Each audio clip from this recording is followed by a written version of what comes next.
ইসলামী রাষ্ট্র গড়ে তুলতে ঐক্যের বিকল্প নেই বলে মন্তব্য করেন বাংলাদেশ জামাত ইসলামী মনোনীত এমপি প্রার্থী ব্যারিস্টার মোহাম্মদ নজরুল ইসলাম। সোমবার সন্ধ্যায় নবাবগঞ্জ উপজেলার কলাকোপা ইউনিয়নে আত্মীয়স্বজন ও পাড়া প্রতিবেশীদের সম্মানে ইফতার ও দোয়া মাহফিলে তিনি একথা বলেন।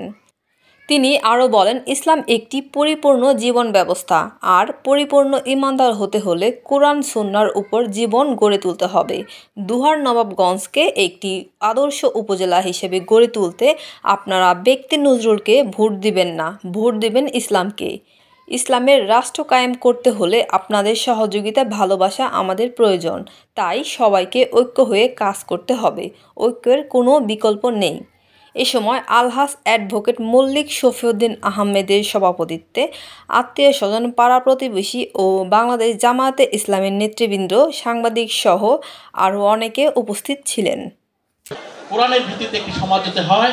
আপনাদের চেষ্টায়, সাধনায়, আপনাদের ভোটের বিনিময়ে আমরা যদি সংসদে পৌঁছতে পারি, ইনশাআল্লাহ সত্য এবং সুন্দরের কথা বলবো, ন্যায়ের কথা বলবো, এবং সেই সাথে মানুষের অধিকার মানুষ চাওয়ার আগেই যাতে তাদের দুয়ারে পৌঁছে দিতে পারি, সেই চেষ্টা আমরা করবো ইনশাআল্লাহ।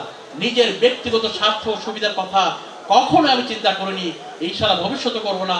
আপনাদের সাথেই থাকবো, সুখী দুঃখে আপনাদের অংশীদার হব।